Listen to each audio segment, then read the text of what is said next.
Well, good morning. Go ahead and start record December 2nd.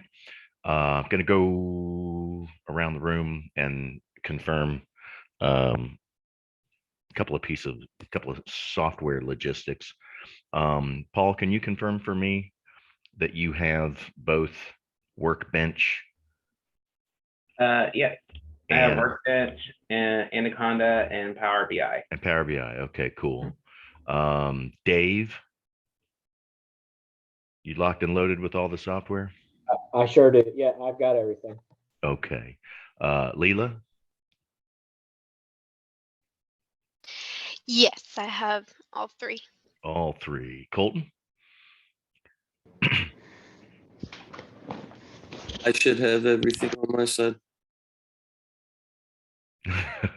I agree. You should. Do you? Yeah, I do. Okay. Jim?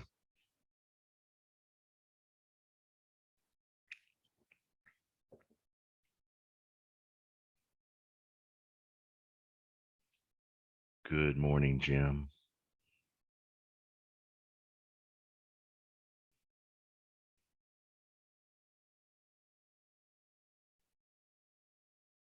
Jim, can you hear me?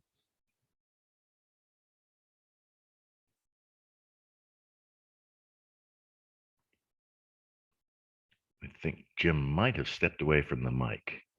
I'm not seeing a reaction or a chat. Jasmine, how you doing with your software? Everything installed? Everything's installed. Awesome. Hunter?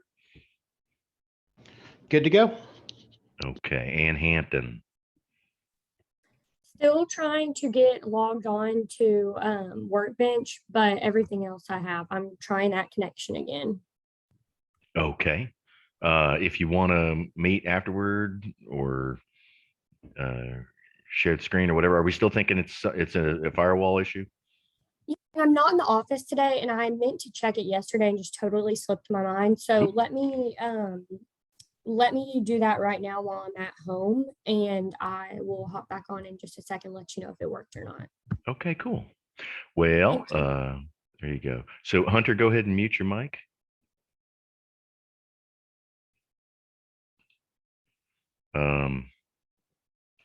Jim, can you hear me? There you go. Yes, you have everything. Yes, I Thank you. lost my screen for a second. So I was All right. trying desperately to figure out which of the 800 screens I have up was it. And I'm like, oh my gosh. I know, I'm just gonna leave it off mute from now on. I know. Remember when we used to like see each other and you could just answer a question somebody asked you? You didn't have to try and remember where the stupid unmute. See, that's what I get for one, trying to check an email, and two, yeah, putting myself on mute. So I'm sorry, guys. That's all right. I shut mine down. I turn off my calendar. I don't have any of my email clients open. The one, actually, I don't even have my phone in the room. So that kind of scares me because my mom lives alone down in Florida. And I did get a call one time where she was in a car wreck. Did I tell you all about that? Last November, my wife and I were in Key West. And down on Sunset Pier, Key West, 2:00 in the afternoon. Hadn't had a drink yet, miraculously. And my phone rings, and it's some stranger telling me, "Hey, you don't know me, but your mom got in a car wreck. Here she is."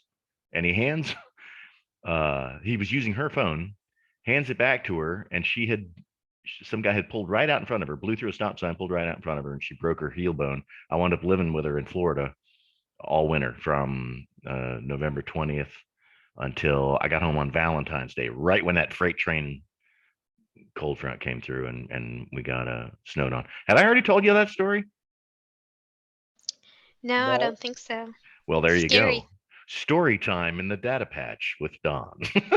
It is scary. Yeah, I grew up in Orlando, and she still lives there, and I'm her only family. My no other siblings, and my dad died 20 years ago. So she's alone up down there, 87-year-old little powerhouse. I mean, she's just no, not on any medication, just a machine. And this guy pulls out in front of her and smashes her heel bone, and she couldn't walk for 3 months. So I moved in with her and helped her out. Anyway, we didn't need that on the recording. I wanted to go back and just kind of review just a little bit of what we've covered so far. And I'll pull up Workbench and connect and share my screen. Just a quick review.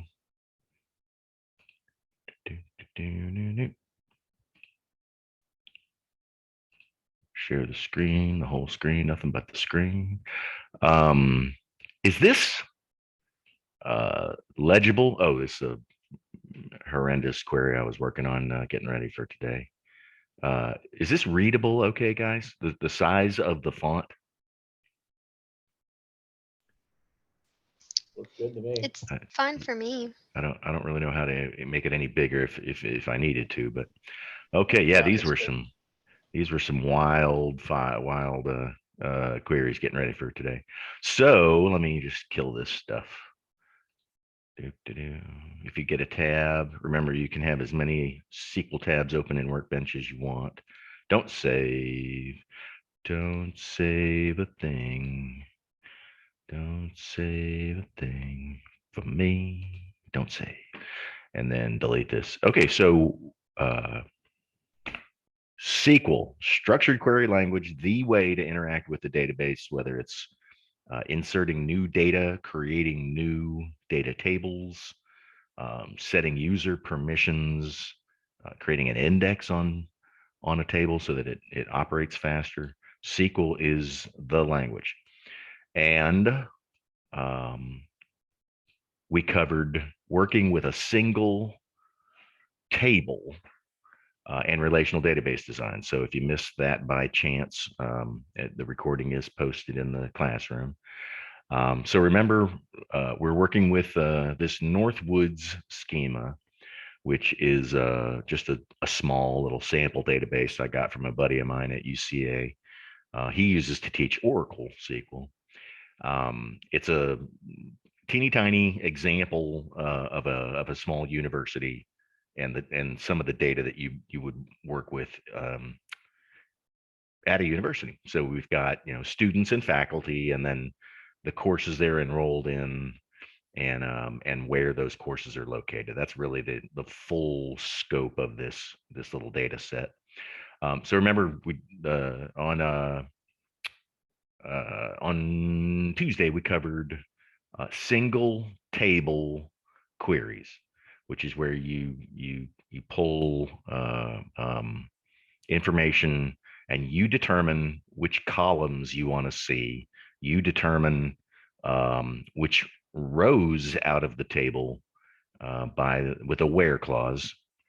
And remember, our very first keyword we got to have is select.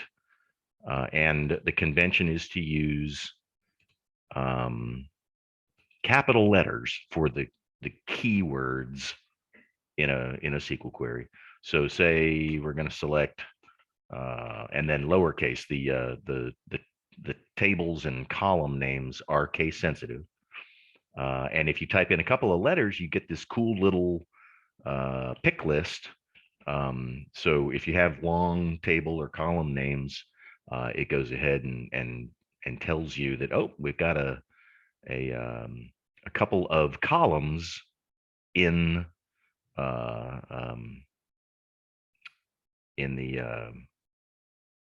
a table, which this course section is a table. But we want course underscore ID, and then that's one column. But you got to tell it the table. So you use the keyword from, which table we're talking about, from course. And that in and of itself, then you end the statement with a semicolon. And that little tiny snippet will get you all of the course IDs out of the course table. And of course, your output comes through in the middle.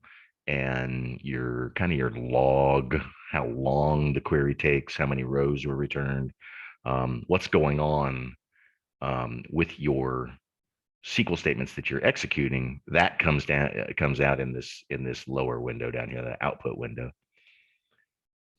Okay, so there are our course IDs from the course table. And then, the next clause that comes logically is a where clause. And that's where you can limit the number of rows or which rows come out. And there's all kinds of comparison operators you can put in a where clause. Also, I'm going to say where course ID is, just for example here, less than 5. So I run that again, and now we only get the one, 1 through 4. Note that, remember, a column you're using in your where clause does not have to be selected. You don't have to display it to use it as a criteria in your where clause. For example, let's and remember, there's a wild card. We can say select star, which is everything, from course. Let's see what we get here. Select star. Whoop, I didn't capitalize it. And by convention, generally speaking, we like to see that on its own line. Just by convention. Okay, so that's everything from the course table. So we've got mostly 3-credit courses, and some 4-credit courses. So you can say select course name from course where credits equal 4. So you're selecting a column and using a different column in the where clause. So that's totally legit. So now we only have 2 courses that are 4-credit-hour courses, programming in Java and operating systems. So that is the very basic. Well, there's one more. Remember, we can sort that if we want to. Order by would be the next clause in this order. Order by, we'll say course name. And there's our little pick list. COLN means we have a column named course name. So I know I want to click that. Order by course name. So if we run that, it's going to be LMNOP. It should put operating systems first. Operating systems first. And if we want to go back to forcing it to sort in descending order, we just use that DESC, order by course name descending. So just the basic syntax, the absolute basic syntax of a select statement, of a query. So I just wanted to go back and reground that and review that, because today we're going to do some queries that that pull data from 2 different tables, linking it, as we talked about in the relational database design portion, linking the correct data by the keys, by the primary and foreign key. So we're going to be doing some table joining. Everybody okay with where we're at so far? Yep. Gonna have an exercise. I'll try and give you back the last hour or 2 today to do some queries, sample queries. Okay, so there's your basic structure. Now let me pull up. Today we did out of the classroom, we did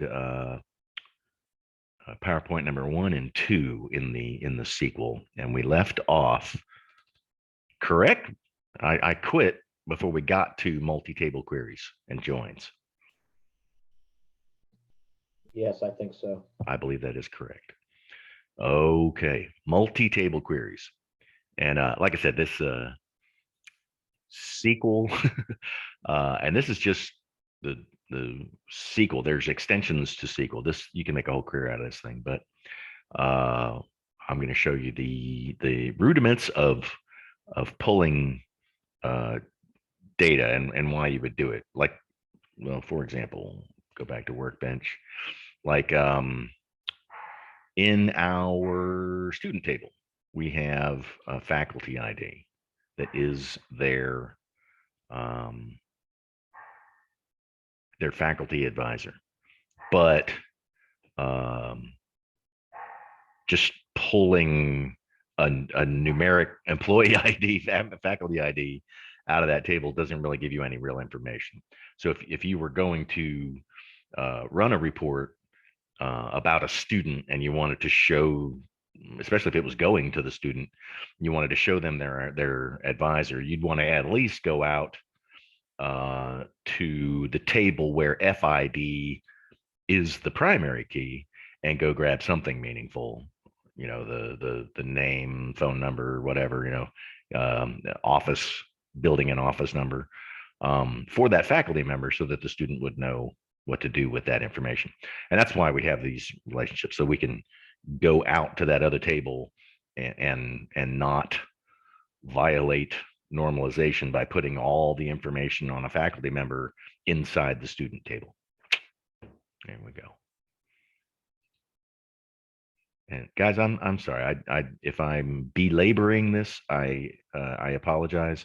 I never know if I'm going into too little detail or too much.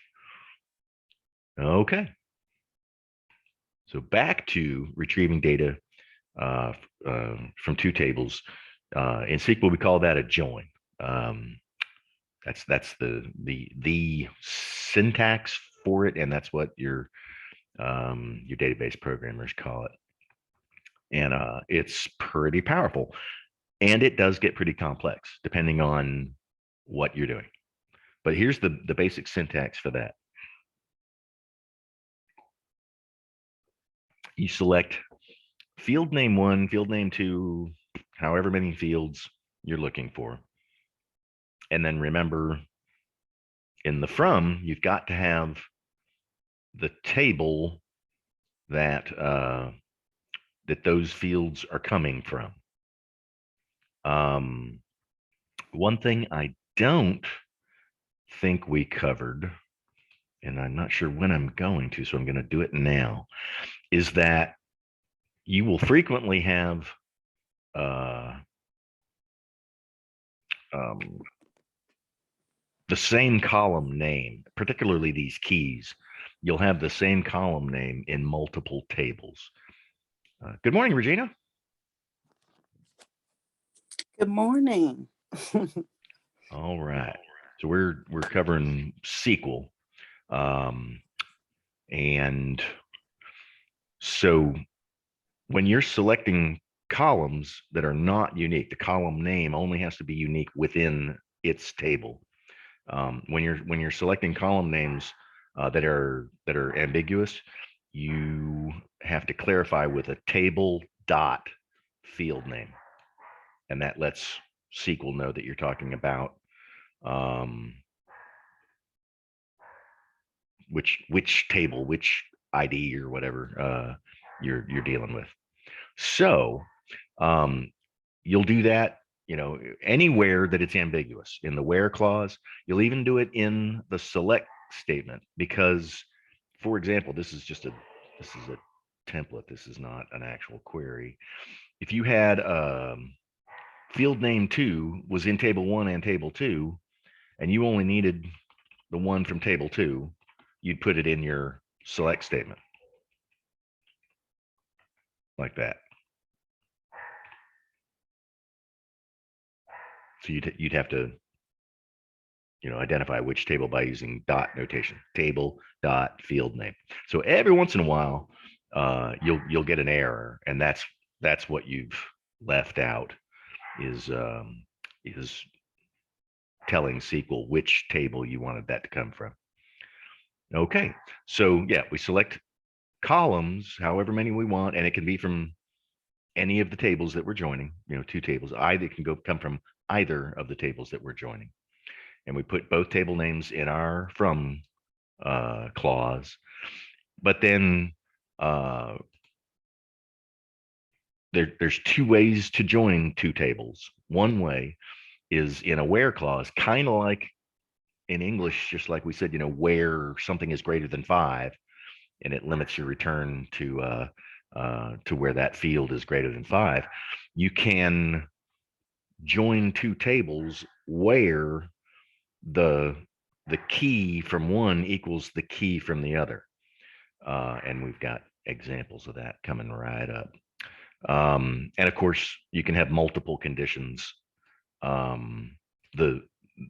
This where statement is just your join condition that just tells you how to link the tables together. But you can also have and something is greater than 5 or whatever, just like normal, just like you would think. And like I said, these can get pages of complicated pages of code just to pull out one row, let alone a whole data set. All right.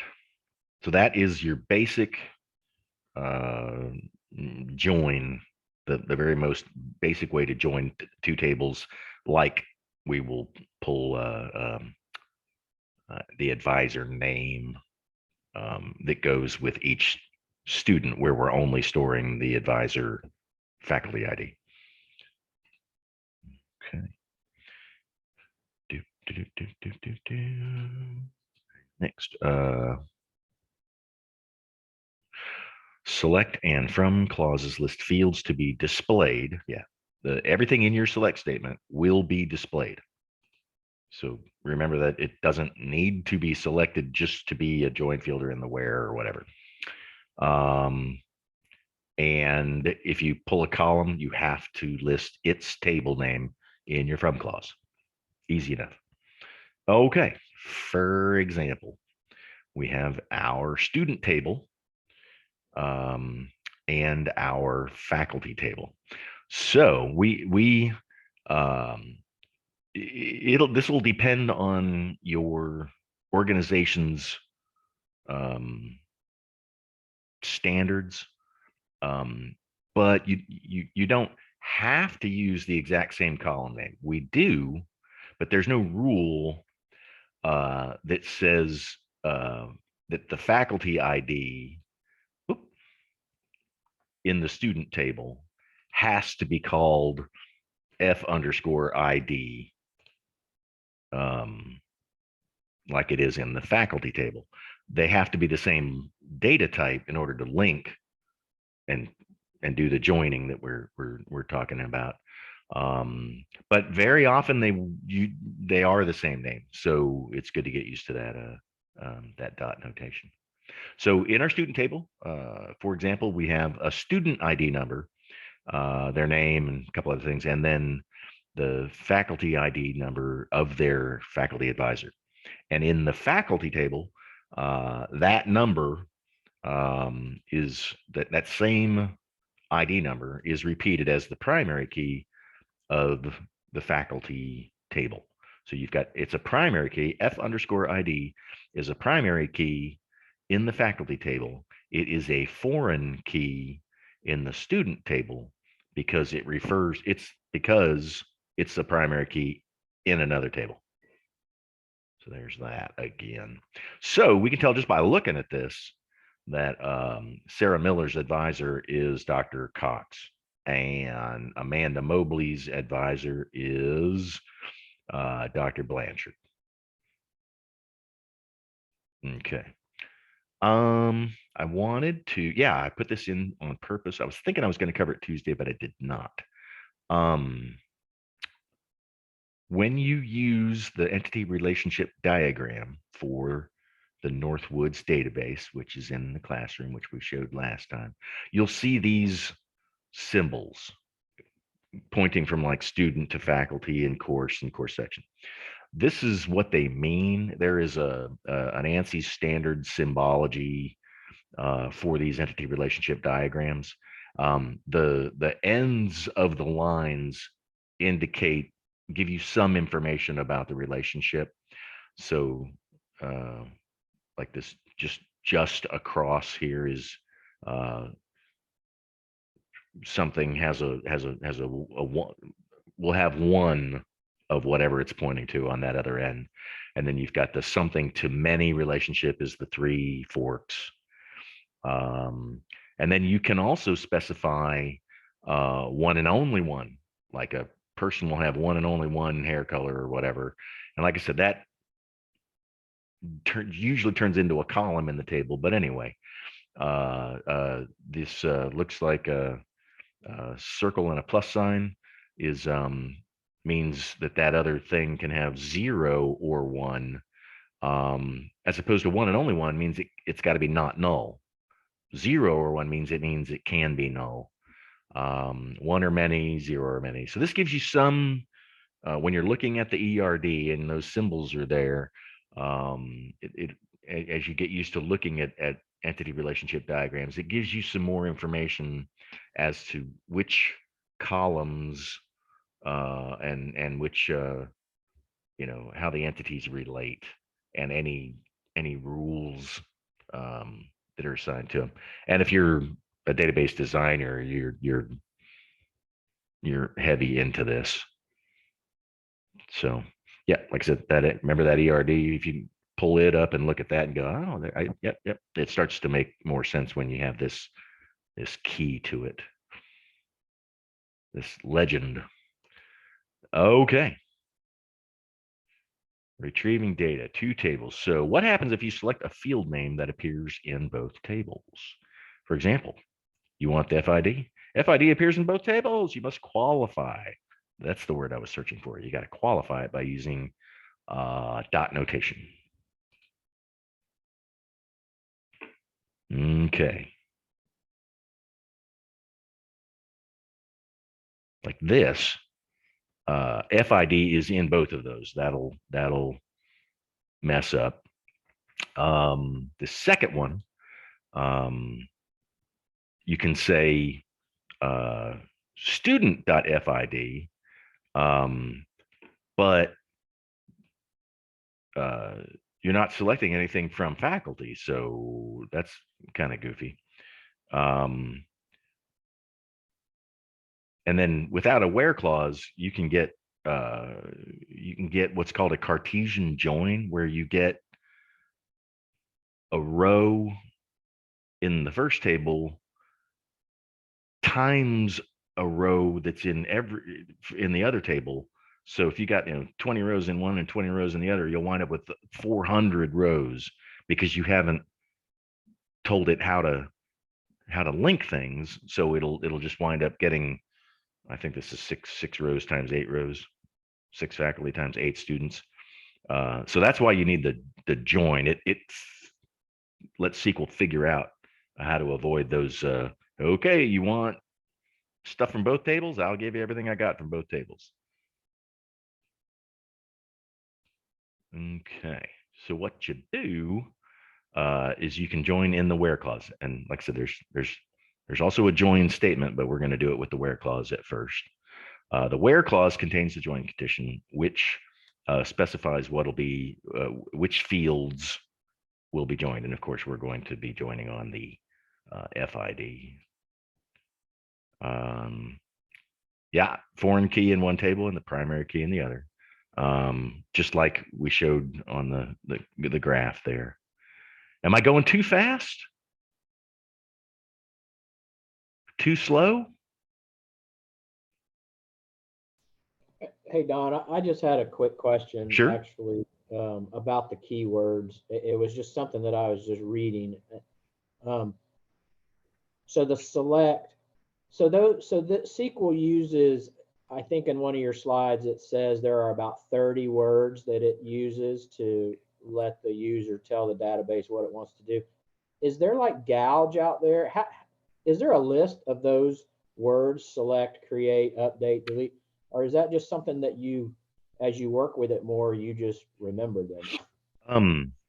No, there's a list of them, and I've got let me It's on the classroom, I want to say. Oh, okay. Well, that's fine. I don't want to take away from it. I'll No, find it's it. If it is. it's. I just didn't Oh, remember are you seeing kidding it. I was me? just curious. I love a good worthwhile tangent. Here are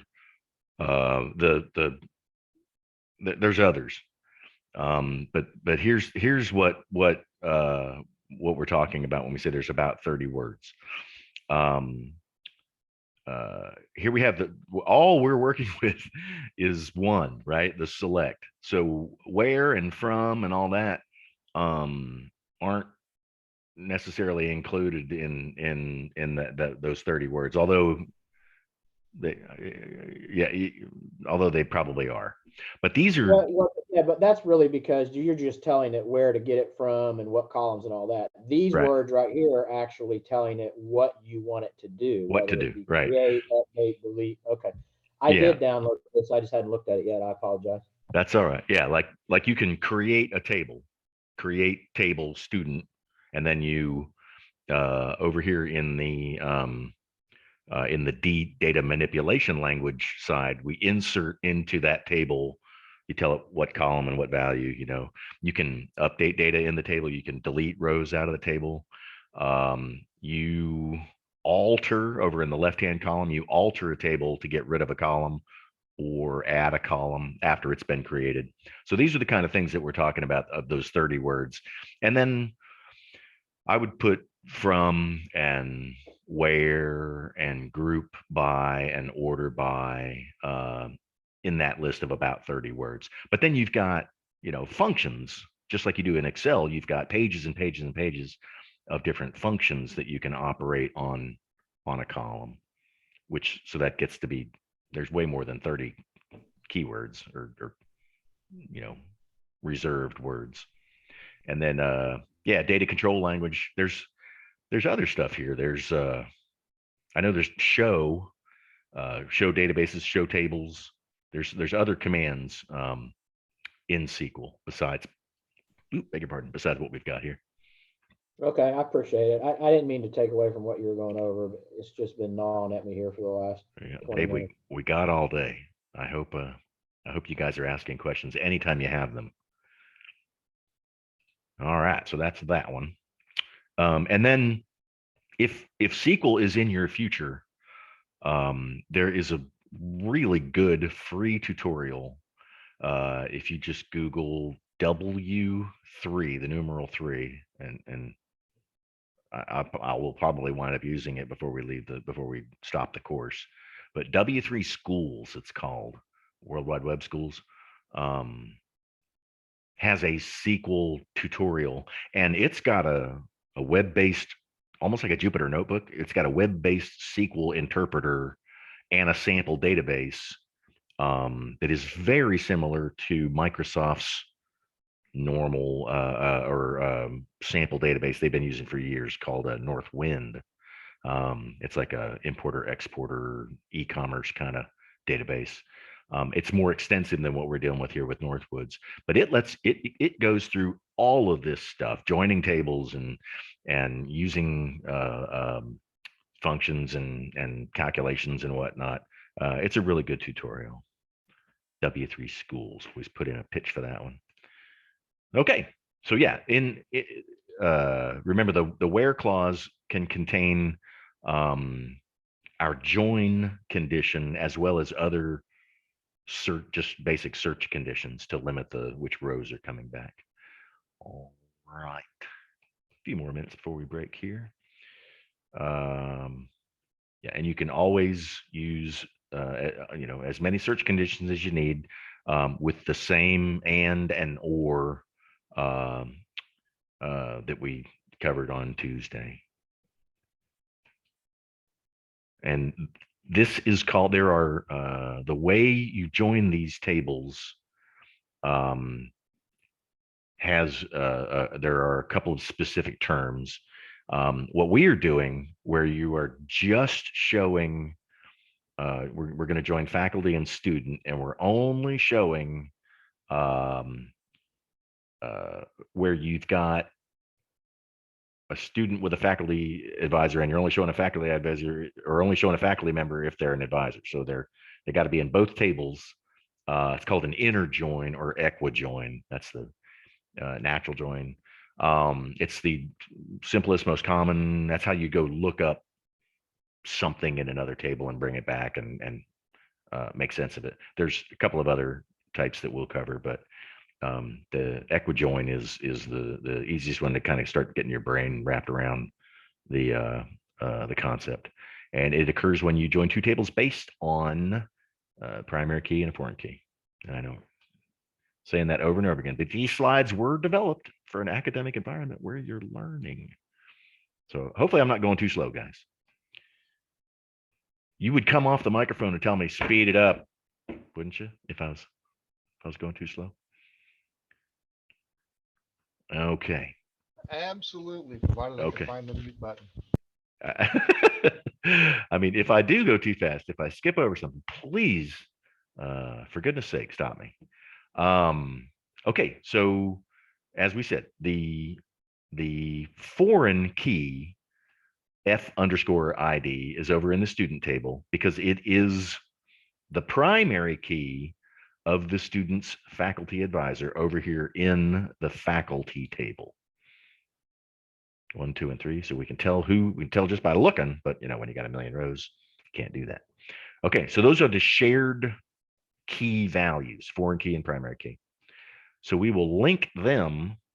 And I think I think all of these queries are bulletproofed to where that you can just select them as am I and post it into Workbench.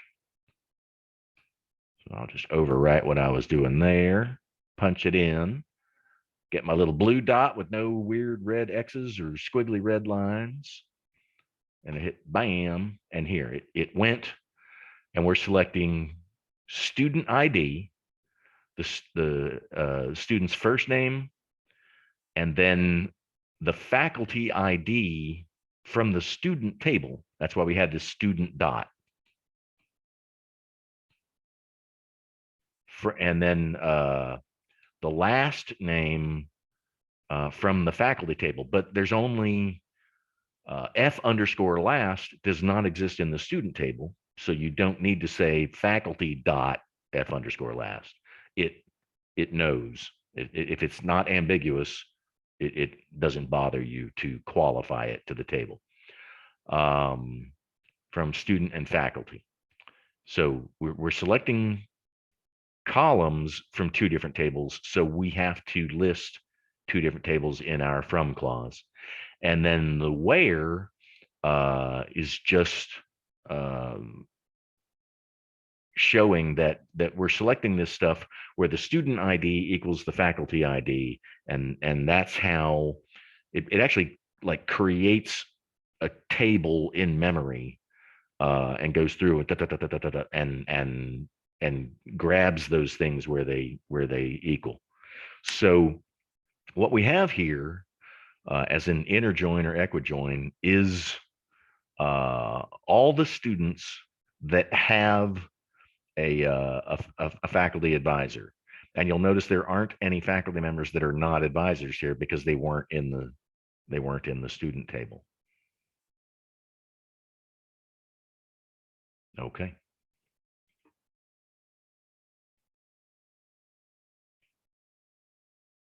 So of course, yeah, Blanchard's got more students than anybody else. All kinds of little stuff I'd like to add, but I want to stay on script because I'll repeat myself if I don't. Okay. Another common method to do the same thing is our inner join keyword. And joins, the way the keywords, the syntax for a join is not identical in every version of SQL, in every vendor's version of SQL.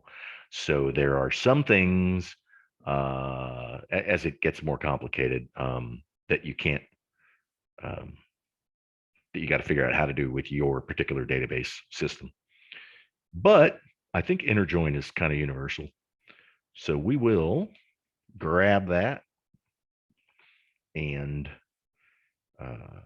I'll put it in a new tab. If you click on this plus SQL icon over here, you get a brand new tab. Papa's got a brand new tab. Da-na-na-na-na-na-na. All right. So this is the exact same thing, only notice we're not using the where clause. It's not where these things equal. It's in the from clause. So we're selecting the same columns as we did over here, exact same columns from the exact same tables, only using this syntax. You're selecting from, and this will become important in later discussions. You're selecting them from the left-hand table interjoined with the right-hand table, and which one you put on which side will determine some things in more advanced queries. So just pocket that for now, and we'll get back to it later. But we say from student interjoin faculty. So I mean, there are other words that they could add to it to make it more fully English. You know, from student interjoin with faculty would maybe make it more readable. But that's really what it's doing, is we're joining the student table with the faculty table on the same exact criteria that we did have in our where clause. And either one of these will work for your most simple equijoin or interjoin. Let me hit that. And we see the exact same. Make sure I got. Yeah, it is just 6 rows returned. The same 6 rows in the same order, just like that. Only here, we don't have a where clause. Okay. But we could have a where clause. Like, let's see, we could say where f underscore, there it is, last equals Blanchard. Right? That's going to work. Bam. So the join, using the join syntax makes the where clause more, I don't know, understandable, that it's search criteria, I guess. I don't know that one is that faster than the other or anything, especially with these nominal databases. But that is that. You got these two ways of doing it. And I recommend, as you're putting a new tab and grabbing these queries and doing them in different tabs, lets you kind of go back to them and look at the difference a little easier than some of the times I was using the same tab. So you're absolutely welcome to paste each of these queries into its own tab here in Workbench.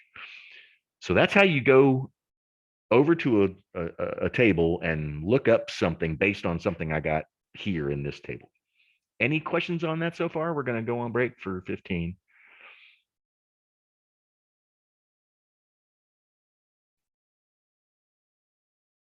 It can get, I spent an hour last night getting a a lengthy one to work that I think we'll get to today, maybe Tuesday. No questions. Okay, guys, come back at 9:35 cell phone time. 9:35.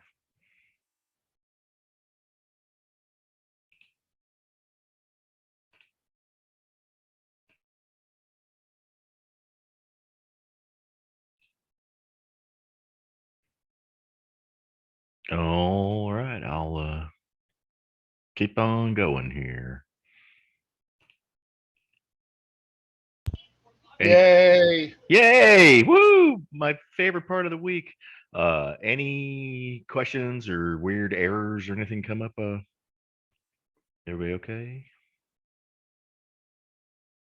Everybody okay? So far.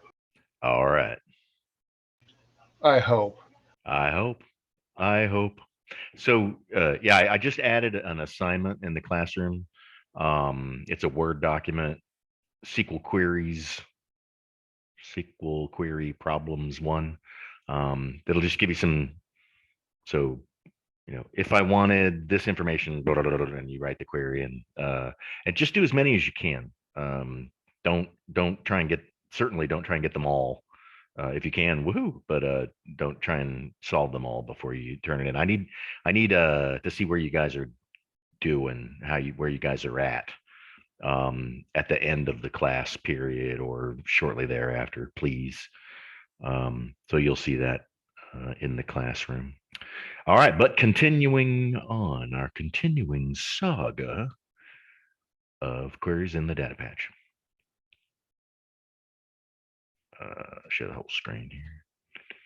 Okay, so when we left off,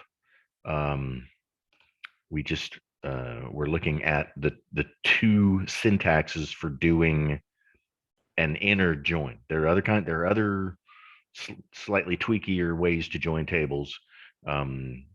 This one being the equijoin, inner join, natural join, has two syntaxes. You could do it with the where clause, or you can do it in the from clause using an inner join statement. All right.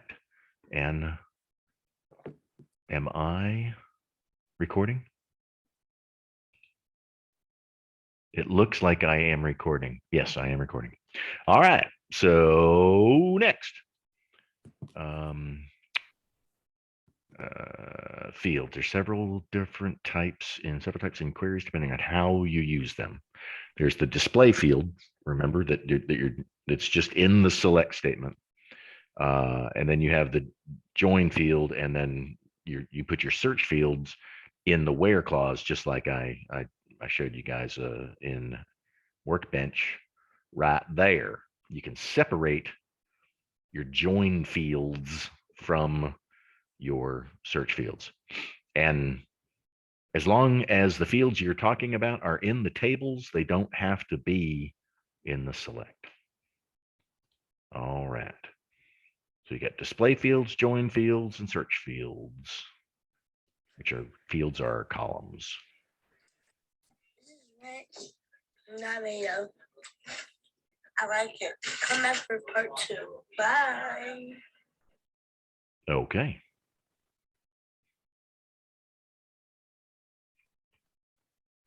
All right. So let's do another query. We're doing, let's see, we're displaying the course section.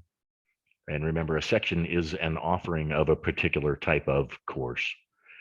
The course section ID, the day, and the status for all of the closed terms or term status. So we're joining the course section, but then we have a term is like fall 2006, spring 2007, that sort of thing. So we're going to select and by naming convention, we know that CSEC ID is coming out of the course section table. And like I said, your organization will have standards for these sort of things, so you'll just get to get used to how they do it. So we are grabbing stuff out of two different tables because the status field comes out of term, and CSEC ID and CSEC day come out of course section, and we are joining them using the where clause, not the inner join. We're joining them on term ID from course section and term. And then only the closed terms. So I'm going to cut that, but I want to see something real quick before I paste it. Let me do a new tab. I want to see what's in real quick and dirty. See what's in the course section. Good grief. Course section. See it, that little pick list really helps. It lets you know that course section is a table, TABL. So working with an IDE like SQL Workbench or or when you're working with Python, they could be really powerful. Okay, select star from course section, semicolon. That gives us everything that's in the course section table. So I want to see what we're looking at here. Course section ID, the ID of the course itself coming out of the course table, which term it's coming out of. We've got the term ID, section number. So a lot of useless numeric key fields here. This is our most, I think, our most joined table. If you look at the entity relationship diagram, you see it's got a whole lot of lines coming out of it. And that section has meeting days and time of day, which building and room it's in, and then the maximum number of people that can be enrolled in it. Okay, so that's what's in the course section table. And then I wanted to see what was in the term table. Select everything from term, see what that looks like. Okay, mailman's out front, dog's going nuts. So the term table, yeah, is very, very small. I guess there are other things you could describe about a term, but all we know is the ID, the name of it, term description, and whether it's an open term or closed. And yeah, for for example, we're pretending it's all the way back in 2007. I wanted to also see if, going off script here, if the describe keyword works in MySQL. Yes. This is another. Dave, was that you we were talking about? And I brought up the images. Brought up the different SQL commands. I'm sorry, say that again. Was it you that asked about the 30 commands, or was that Jim? Yeah, sure enough. Yeah. So describe is another. I would throw it in that bucket of 30 things you can do with SQL. If you want to see the structure of a table, you can just say describe the table. Describe, like we just did, describe term. It shows you the column names. It doesn't show you the data in the table. It just shows you the structure of the table. And it's, it'll tell you its primary key and the data types of the various columns. And it says field, and it is field and column. Those terms are interchangeable. But if you want to see the data and the underneath the columns, then you select star from it. All right. Did we do this? We didn't do this yet. I wanted to show you the tables that we're dealing with first. Okay, so we're pulling some stuff out of the course section table, and one. Oh yeah, I remember this from last time. That status is a keyword, if I remember correctly. And there was something I needed to do with it. I think I got to use like back ticks or something like that if you're using a reserved word as a column. This, like I said, this database was originally created in Oracle, and which is a completely separate company and separate relational database from MySQL and MariaDB. So I think I remember that from last time. We'll see if I can fix it here.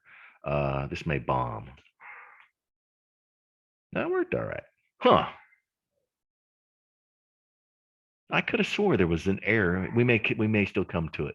Anyway, there you go. It worked. We're selecting the course section ID, and only from, expand my 11 rows. We gotta pull that down a little bit, get all 11 rows displayed, and they're all closed. So you could, and you can add, you can say and CSEC day equals TR.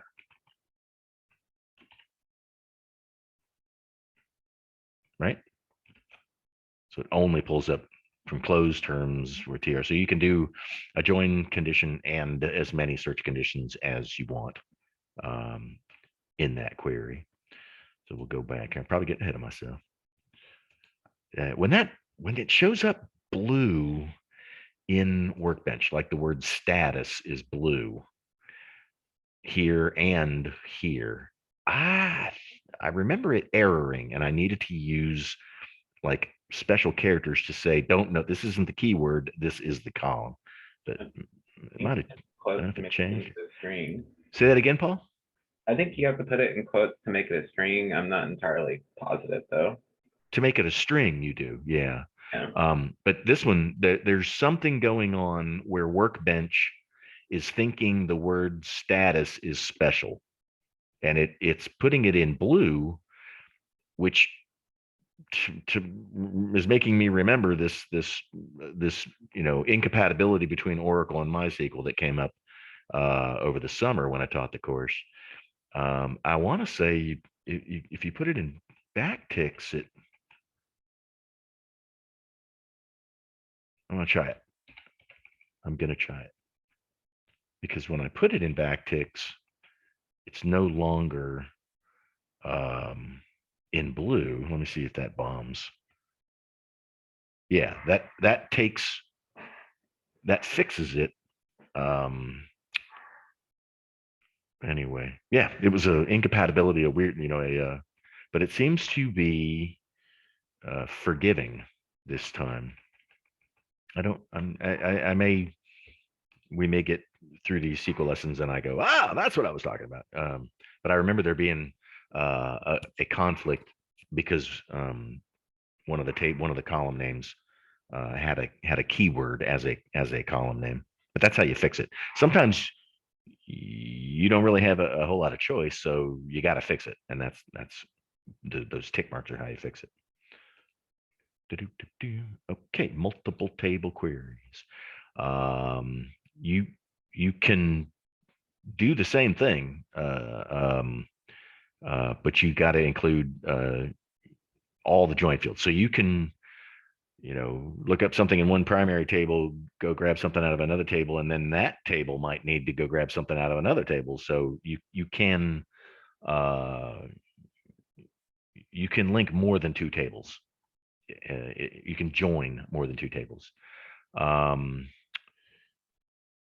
sometimes you don't even really want to display what you're joining. You just need the table in there in order to go get that extra information. You just need it for the join condition. You don't need it for display. Okay, let's write a query that lists the names of all faculty members that are teaching a course during summer 2007. So we're going to get the last names from faculty. We're going to find summer 2007 in the term table. And course section table will have the faculty ID next to that course section. And we're only displaying the last name. This is a good example of where all of this other stuff is being used for computing in the background, but it's you don't care to look at any of those fields. Okay, so in this one, we're pulling F underscore last. That's all we want to show, right? Is the faculty last name. But we have to list all the tables in the from clause. We have to list all the tables that we are going to deal with, period, so that the entire query as a construct knows where you're getting this stuff from. So we're using the where clause here, not an inner join, but you can do it both ways. But we're joining faculty FID with the course section faculty ID, and the course section has a term ID column in it to tell which term that course section is being offered in. And then, of course, the term ID, that all it has is the name of the term and whether it's open or closed. That also has it. So we have our join clause in 2 lines of the where clause. And then this last line is just a search criteria. We only want summer 2007. So because this is an inner join, it'll only show what we're looking for. There won't have any null values. There won't be any Cartesian join. It just shows you the folks that have a course assigned in that term. So I will copy that, put up a new tab, see what we got here. Sometimes the wrong quote coming out of Word or PowerPoint will goof you up. In the wrong double quote or even single quote. Sometimes when you cut and paste them, it goose you up in Workbench. So just look out for that. I think I got them all corrected. Okay, so here we are. Here's our query. This should give us just the last name, just the faculty last name, where they're teaching something in summer 2007. So there you go. That links and you figure this stuff out by looking at the ERD and kind of seeing how the data is laid out, how the tables relate to each other, and which table has the piece of information that you're looking for. So there are, there are what, 6 faculty members, but 3 of them were not assigned to teach a course section in summer 2007. And if you're troubleshooting this, you'll query all the data out of all the tables that you're working with. So we're working with 3 tables here. You would query that all up, and you'd start to kind of look and see, just using your brain, if it makes sense, if it seems correct, and then you actually execute it. Now, so if you've got like I said, a bunch of rows, you're not going to be able to compute this kind of stuff manually. So that's how we join multiple tables for searching, or for just grabbing situations where it's not null, where we I'll cover that in the next section.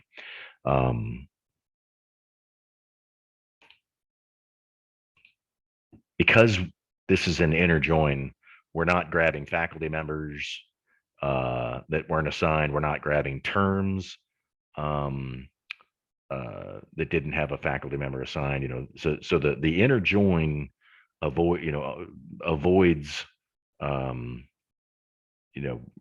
null rows, and it only gives you what really makes sense. I don't know any better way to put that other than working with it a few times. But we'll see in other types of joins, you will get blanks here and there. Okay, here's another. See how this stuff gets next level pretty quick. So we're displaying the last name, the section ID, the name of the term, and whether the term is open or closed, term status, for all terms the faculty member teaches that are closed. And then we're adding an order by, which we covered last time, to sort by the faculty last name. So there's a lot of stuff here, but if you break it down like this sort by, if you were doing this, if this was one of your I don't think it's in your exercise, it might be. You could simplify this, how you're solving it in your head. Just ignore the sort by. Just ignore that in your head. Don't worry about it. And then you can start to you could ignore this, all terms, the faculty member teachers that are closed, because that's just going to be an added complexity to the where clause. So when you're solving these things, try and just like Python, try and break it down and figure out what you're going to be doing, piece by piece. don't try and swallow the whole elephant, I guess is what I'm trying to say. Okay, so we select all of that, and I'll get a new tab.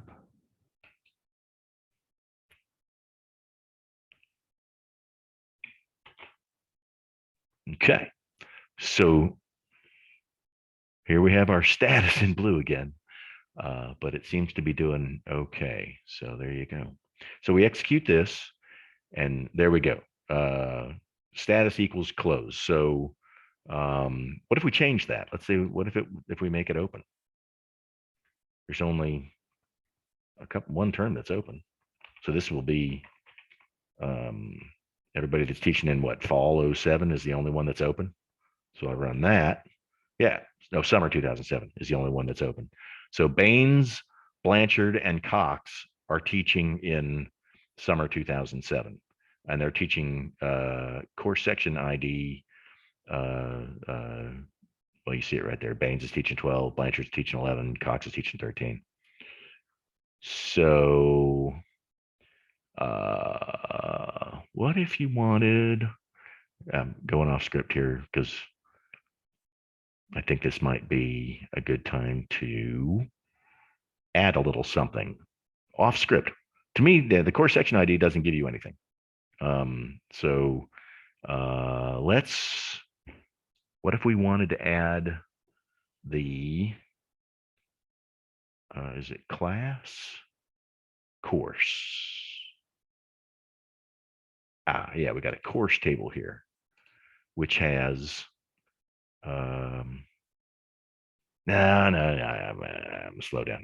I'm sorry, guys. I'm going to get off script and get way too entrenched. What I wanted to do was use the course section ID to go join on course, but it would take me longer than, a few minutes to get that sorted out. I think we'd have to join course ID in the course table with course ID in the course section table, and it might take me a minute or three to figure that out. So never mind, I'll go back to the script. Back to the script. Any questions on how this is working?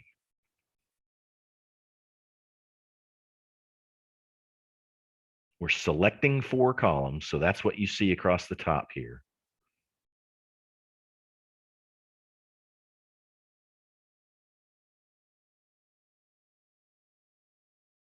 And we're displaying tables from, or columns from the faculty table, the course section table, and the term table, even though, they don't necessarily have to be in here. In fact, we can just get rid of status and term description, and the query should work.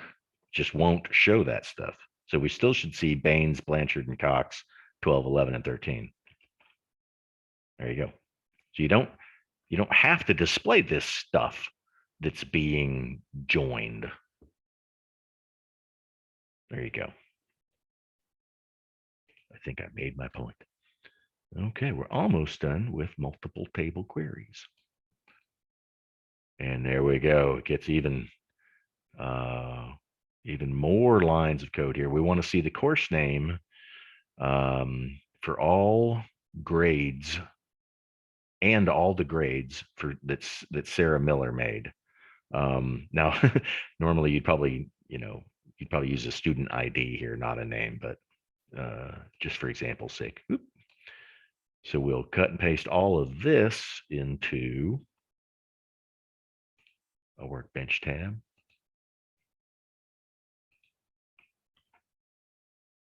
So this is going to just show the call ID, which is, well, real quick, let's get rid of that and select all from course. Let's see what we got. I don't remember looking at that one. We might have. Select start from course. So we got, yeah, call ID is, yeah, like MIS 101, Stat 101, Math 100, remedial, which is what I took. Okay. And then back to our example query from the PowerPoint. So we're showing, this would be almost like a report card, or the sequel portion of a report card that you would give for Sarah Miller. So we're going to show the course name and the grade she got it in it, and those are coming from two different tables. The call ID comes from the course table, and the grade comes from the enrollment table. There you go. Because the enrollment shows which student was enrolled in which course. All right, give this a whack. Bang. So there you go. Sarah Miller got an A in those two courses, Computer Science 155, MIS 101, and 2 Bs, 2 A's and 2 Bs. So there you go. And we'll cover like how you would, if those were numeric scores, how you would like average that column, those sort of things. But that's how you join multiple tables here. You figure out what you want to display, and then based on the ERD and where that information resides in the tables, you're going to need those tables, and then your where clause or your join or your inner join on clause will tell you the linking, the join fields that you're using in that query.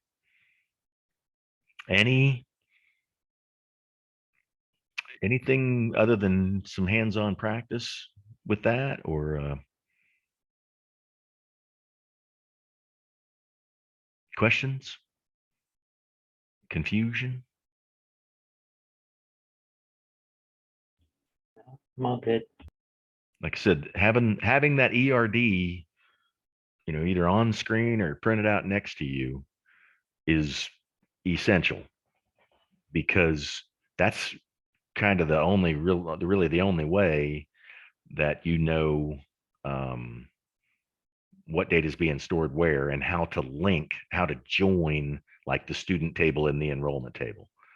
For example, the enrollment table is, like I said, what students are enrolled in which courses. I want to look at that real quick.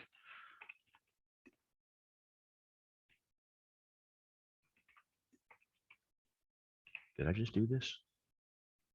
Enrollment. That's not spelled right, is it? And helps to use the right keyword. There we go. Now it gives me the pick list. Did I do this? No, there you go. Yeah, this is very cryptic. All this gives you is a student ID and the course section that they were enrolled in. And a course section is an offering of a particular course. So you have to go out to the course table to figure out which course we're talking about in that section, because the C section ID is unique. It doesn't know, the C section ID won't tell you what course that was. It's just a unique identifier. So there's all your student data. This is everything we have as far as like grades is in this enrollment table. All right, I think we got a couple more examples here.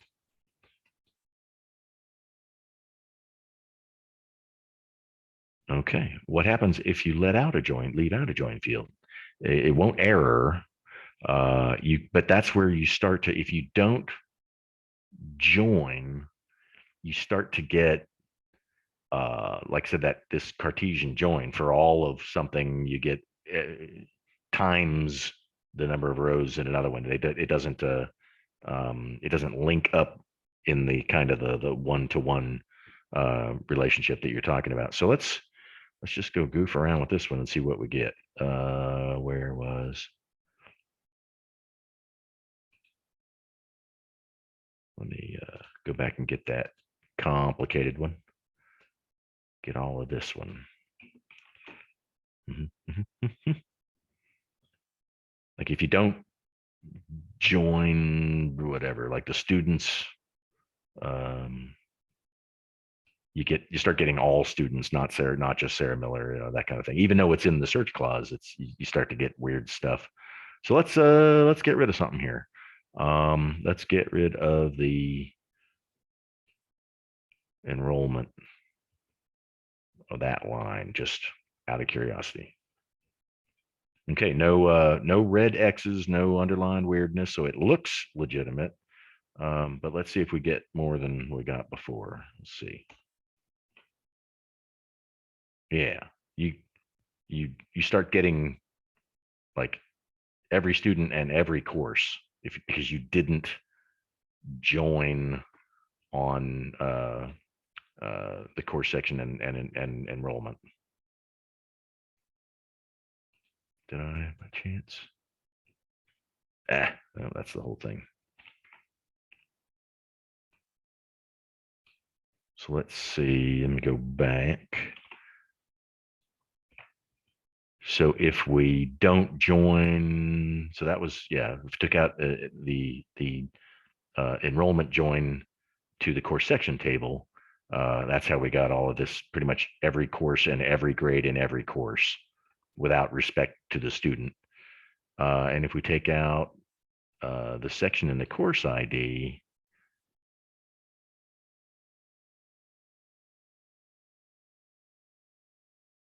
actually, I want to add something here before I do anything. Does that get us back to the original? Okay, yeah, this is our original query, but I want to add what's the student? Just to be sure, I want to add S_last. And I think that should add Miller. Yeah, okay. So now we know that we're pulling grades for, or at least we're more confident that we're pulling grades for Sarah Miller. So if I eliminate this join here, course section to the course, I think it might get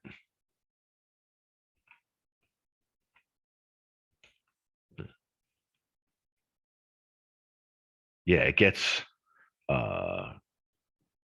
courses that she's not even enrolled in because we didn't link it. So it's erroneous. So you kind of got, just because it looks right doesn't necessarily mean it is right. You do have to verify. She's not even enrolled in these courses, but because we missed a join condition, and that's where, like I said, my buddy Jim in here, you'll say you get a lot more responses than you were expecting. That's your key sign that something's wrong. You either get nothing, no rows returned, even though the query is legit and it executes. If you get no rows returned, or you get a bunch more than you were expecting, that's a really good symptom that something is up. But yeah, there are folks that make a living testing the results of SQL queries to make sure they're correct. Where were we? There you go. What happens if you leave out a join field? Weirdness happens. Strange things happen. So keep an eye out for that. You get lots more answers. Yeah, with a join. Less rows than you expect is usually something wrong in your where clause, your search criteria. That's my nervous vocalization. I think everybody's got one. I got a buddy that goes, which comes across pretty weird on Zoom. Okay, so if you get lots more answers than you expect, check to see if you omitted a join condition. Yeah, here's one. We're selecting stuff from two tables, but we're not specifying any join condition. And this is going to be, like I said, the X times Y, the rows in one table times the rows in another table.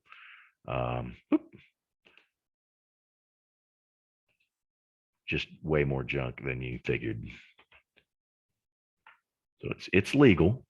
So we're selecting student ID, the student's last name and their first name, and the faculty ID from that's their advisor, the ID of their advisor, and then faculty last name. But we're not joining the student table and the faculty table. So we're not giving SQL any hint, and it doesn't read your mind. So it will error. But we're not giving it any join condition. So it's going to show like every student paired with every faculty member. It'll just go nuts. What do we got here? 48 rows returned, which I'm pretty sure it's well, I think we got 8 students and 4 and 6 faculty. 6 times 8 is 48. Because you didn't join it. To fix it, all you had to go where student dot f id equals faculty dot f id. That's all you need to do to get it back down to where you'll only see a row from the students. Okay, so that gets all 6 students and their faculty advisor. But I want to see real quick. There's some faculty. There's a couple of faculty that are not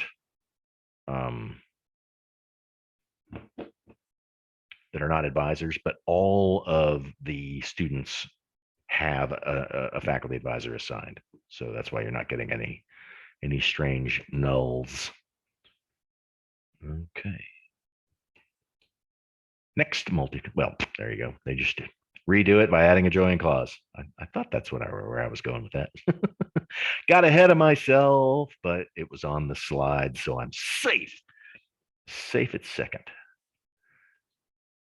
Okay, and these were all inner joins. Yeah, 2 table. So they're like a union intersection. So it shows the results that are common to both tables. So you won't, like I said, you won't see stuff that's in one table but not in the other, which is what we'll get into in the next type of join, are called outer joins, where you can pull in stuff even though it's not in one table, even though it's not in the other. Clear as mud, I'm sure. Questions? How are we doing with all this? I'm still trying to track what you just said with the Well, inner and outer joins. Yeah, the inner join, I think I got a diagram on it on the next one. The inner join only shows you data when it's in both tables. Like, for example, let me bring it up. The student table is a bad example because there are no students without a faculty advisor. The FID is not blank in any of them. And if I was better at Workbench, I could add a row. I could add a student real quick. If I was better at SQL, I could update tables, student, add a row. Yeah, I'll blow it. Maybe I can do it on the break. But what an inner join does is if there was a student with no faculty ID, and you did this exact same query, that student wouldn't show up. Just like there are faculty members. So this is all the students, and if I just did select star from student, you'll see there's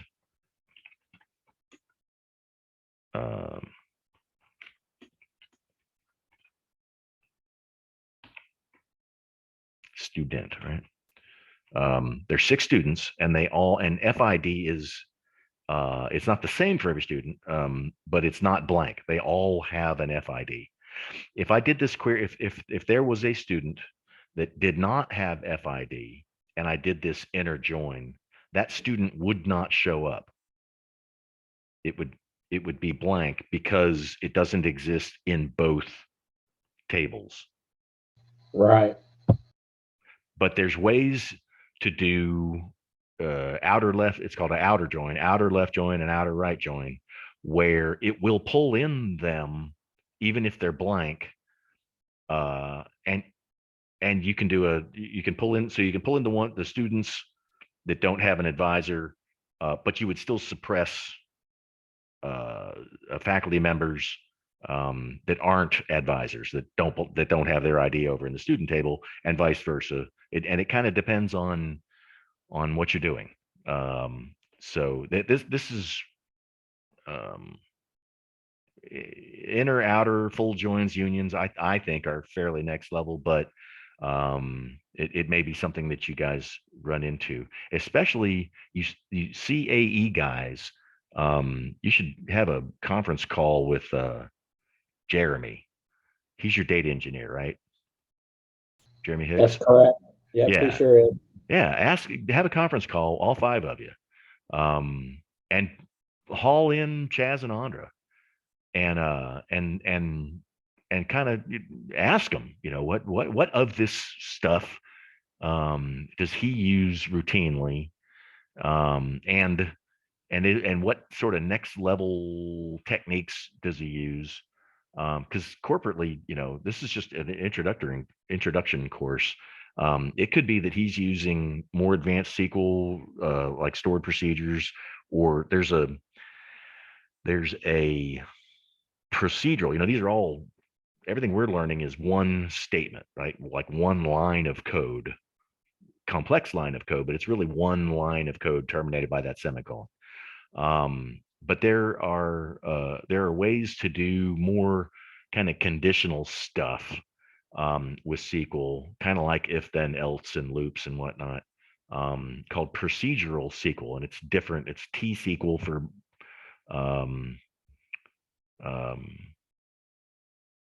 Microsoft.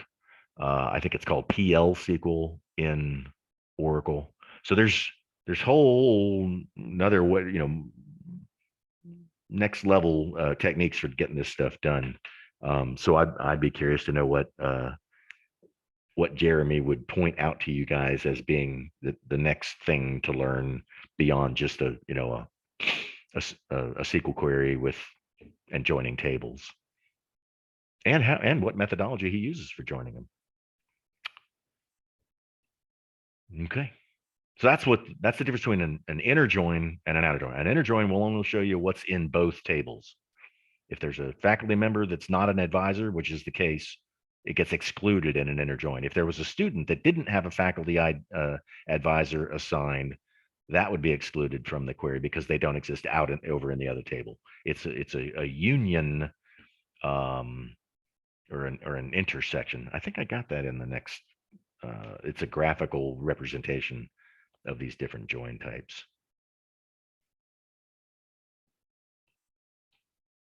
And this class is like I said, just an introduction. There's great tutorials out there. I want to ask Leela or Hunter or Jasmine about the Ed2Go courses you took on SQL.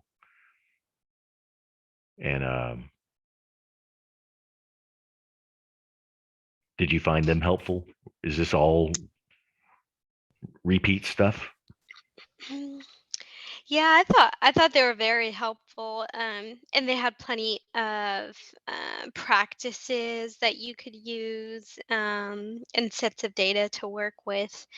That made it really helpful as well. And then, like at the end of each module, they would have like a list of terminology and descriptions. And so, yeah, I thought they were very helpful. Yeah, I think they're like $115. So if more advanced SQL is in your future, I'm sure your company's got some training budget for. We're ACDS is kind of maxed out with this course, but there's that, and like I said, the W3 Schools tutorial is awesome too, and it's got an integrated lab environment. But let me good grief. 10:22 already. Let's take a short break. I wanted to break out this next PowerPoint, which is the other inner and outer joins. Yeah, like I said, there's a lot more we can do with SQL, but I wanted to at least introduce these techniques before I turn you loose on that first exercise assignment. So let's come back at 10:30. 10:30.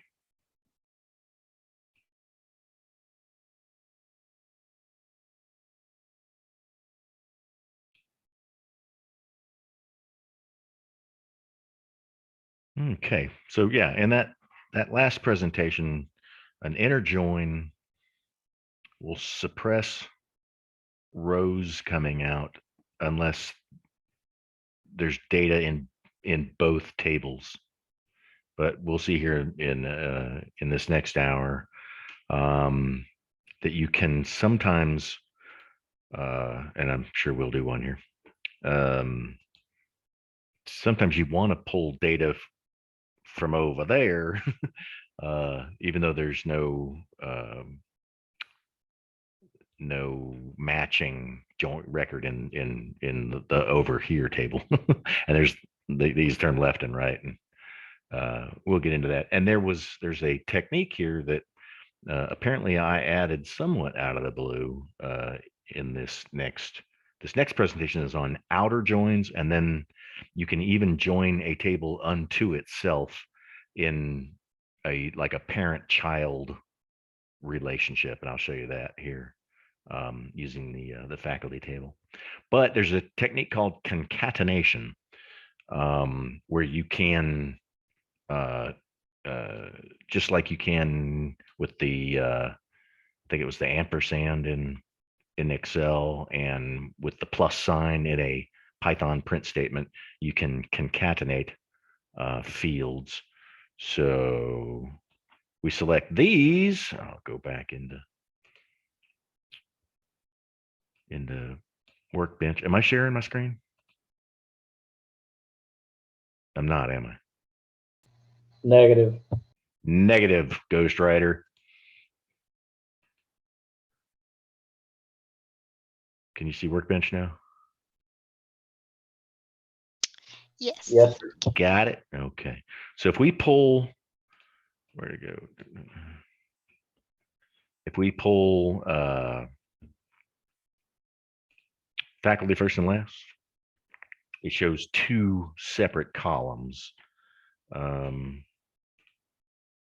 But if we you use almost like a mathematical operator, in Python, if you print this plus that, it concatenates them, those two strings together in the print statement. In SQL, we use a function and we feed it the parameters of what we want to concatenate, and it will just link, concatenate these things. And they can be string literals, or they can be, yeah, I thought so. These quote marks, when you type them in off your keyboard, will sometimes goof up Workbench. They can be string literals. They can be columns. It can be, the results of a calculation. So if we stick that into Workbench, we'll see and there's a lot. I'll go over some more. There's a bunch of functions, just like in in any language. Let's see what we get here. Control Enter. What do I got? Oh, yeah, it doesn't like these quotes. So in Workbench, I use the double quotes, and that should fix that. So what we are selecting is a column concatenated with a space concatenated with another column. And you get this ugly column name when you do that. So I don't remember if I covered it before. Did I cover column aliasing before on Tuesday? Adding a more meaning, yeah, I've covered that, haven't I? Where you add a more meaningful name to a column in the select statement. Somebody tell me yep, or I'm making things up. Yeah, I think we did on one of the exercises. Okay, thank you. Yeah, you if you just add something in quotes after it, it makes an alias for that column that shows up instead of this ugly concat statement. And yeah, other places I've seen, like Oracle, I think uses a pipe symbol, the vertical line. Like I said, Excel I think uses ampersand. One more thing here. Suppose we wish to label our query. So yeah, we just add it. Add the same thing as before. We just put it in quotes.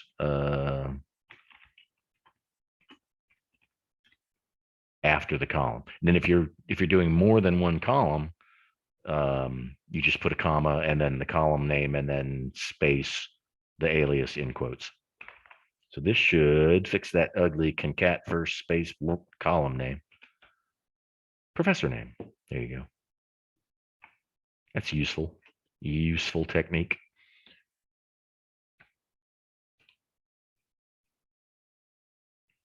So yeah, aliasing. And we can also, so we can alias a column by putting it in quotes, but we alias a table by just giving it an alias. And sometimes this is super helpful. It can make really complex join statements look a little shorter. But sometimes it's like you give anyway, I won't get off script. You can alias a table by giving it it can be a letter, it could be a word. You could say select concat this stuff from student tab 1, student space tab 1 as an alias for table 1, and you can alias the faculty as F or anything else that you want. And then, like I said, you can use those aliases as a substitute for the actual table name. So if we grab all of this, we'll see that we're aliasing this ugly concat statement as student, and then we're using the alias of the student table name and the alias of faculty inside of an inner join in our where clause here. We'll punch that in. I think I got all my quotes edited. There we go. So we've got a nice, meaningful, concatenated student name. And then we've used SFID instead of student.fid in our join clause. And we could, if we wanted to, I don't know why we didn't, say faculty advisor as another column alias so that it looks a little more meaningful on that right-hand side. So that's aliasing. You can alias a column up in the select statement that you're selecting, and you can alias a table in the from statement. sometimes you're typing that table name in all these joins, you're typing it and subqueries. And I mean, you're typing it a bunch of times. So that really helps for brevity's sake.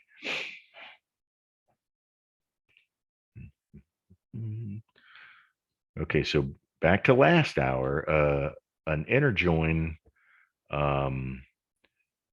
only pulls when there's data in both tables. If a row in one table does not have a matching value in the other table, it is not joined. And that the case that we saw was faculty. I won't run this again. There are faculty members whose faculty ID does not exist in the student table faculty ID column. So they don't show up in this query, which we've run several times now.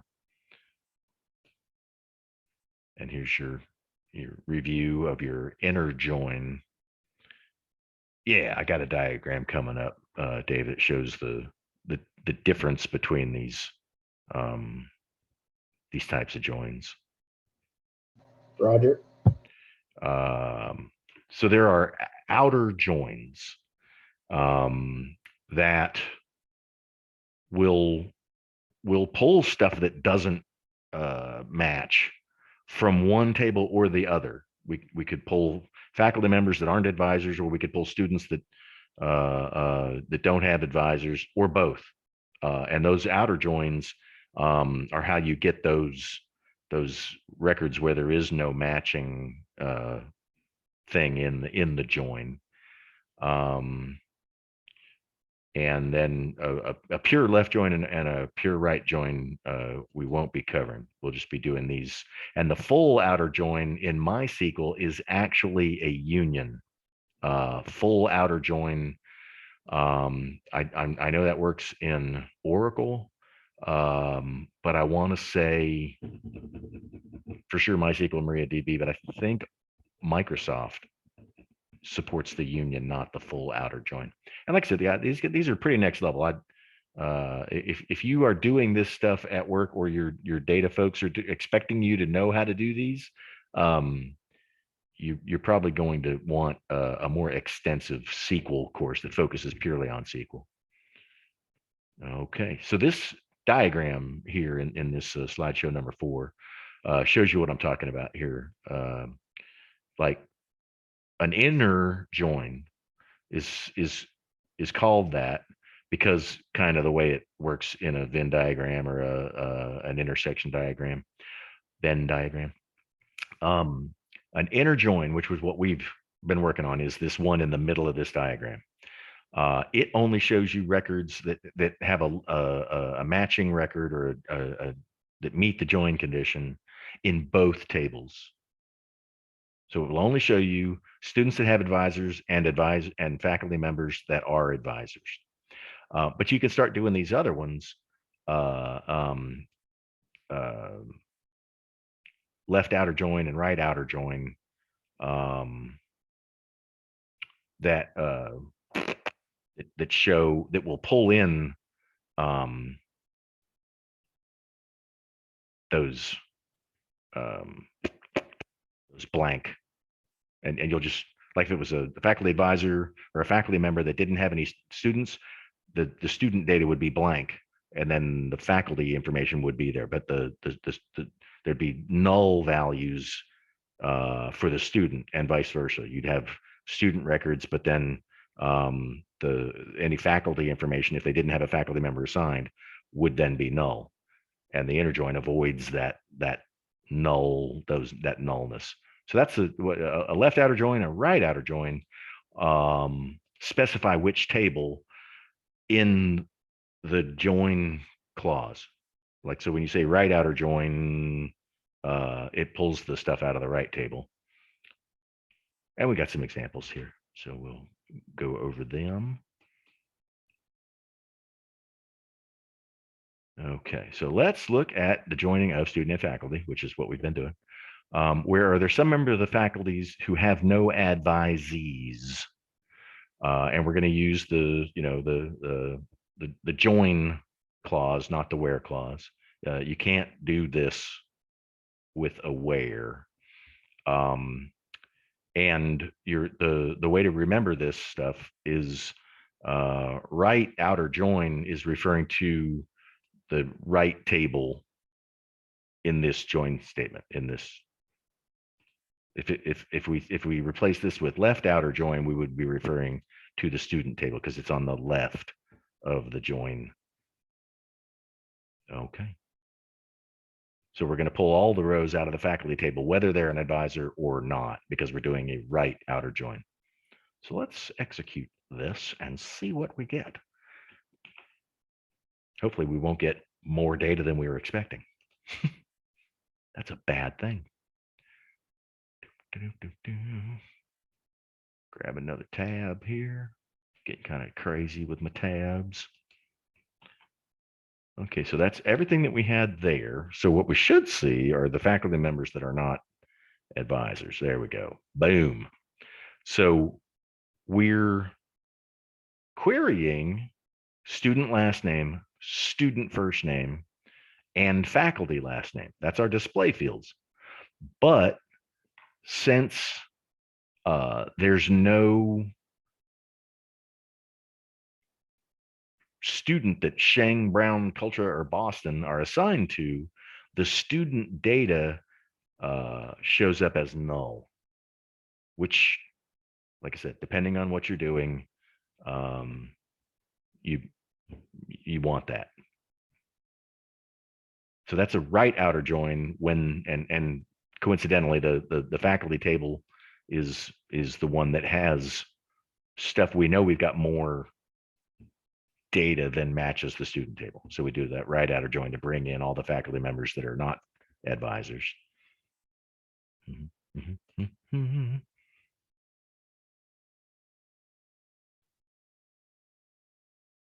Everybody see the difference in the syntax? How similar it is?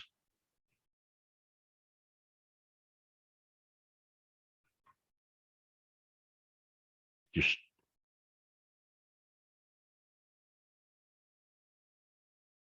you just put that right outer word in front. Okay. And then we can do a left outer join. So the left, right from the which table from the from clause is on the left or the right of the join statement. In this query, we want all rows from student table displayed. I think this is going to wind up showing just the 6 students.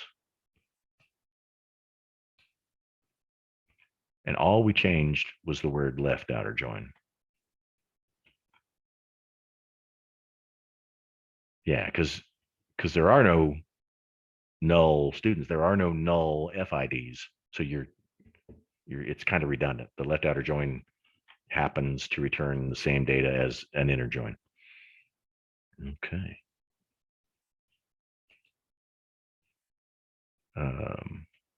Yes, as we said, note that the left or right outer join will be the same as the inner join in situations like that, where the like student, there are no students without faculty advisors.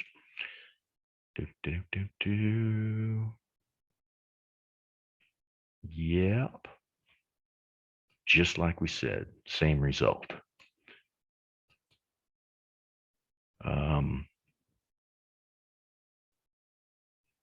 The full outer join is used to display all rows from both tables, regardless if there's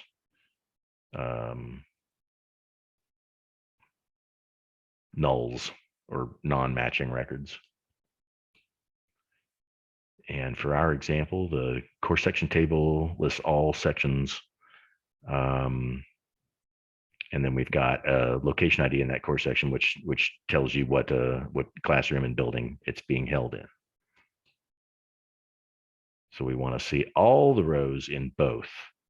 And we know that, yeah, there are rooms that are not classrooms, so they have no section assigned to them.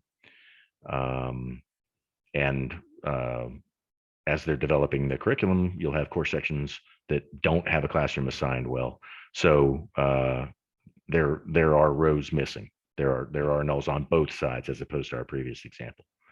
So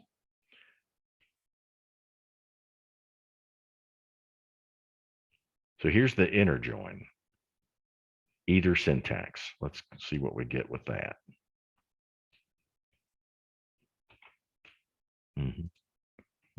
I got to get rid of some of these tabs. Don't say. Don't say.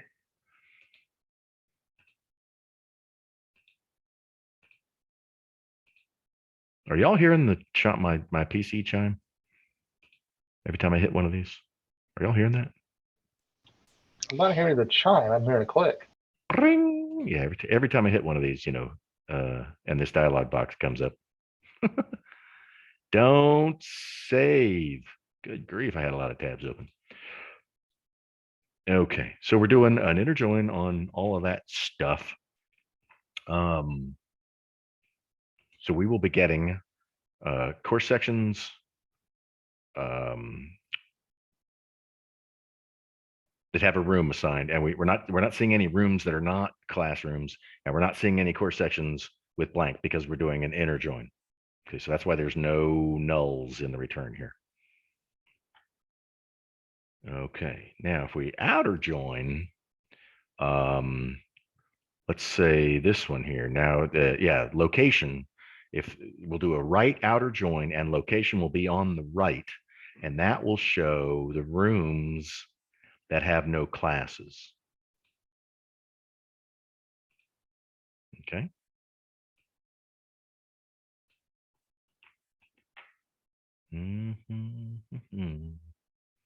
I'll get a new tab.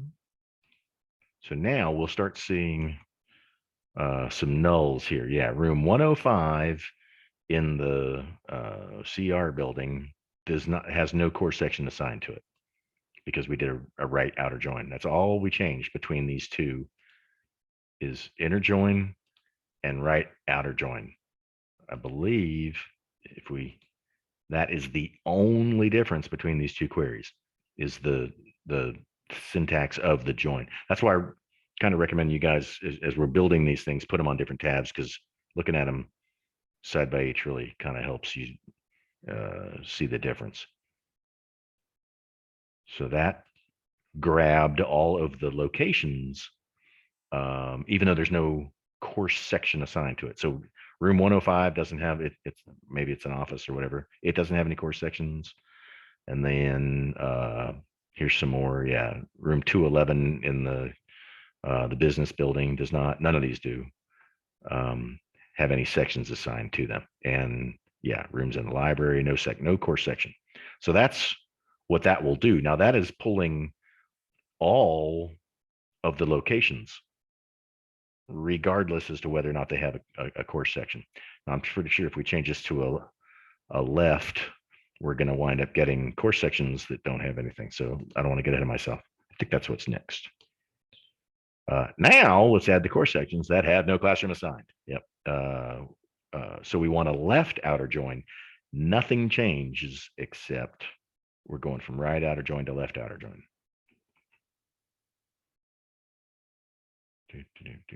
There it is. So I'll put it in another tab. And if we bounce back and forth between the tabs, you'll see the only thing that changes is the word right and left.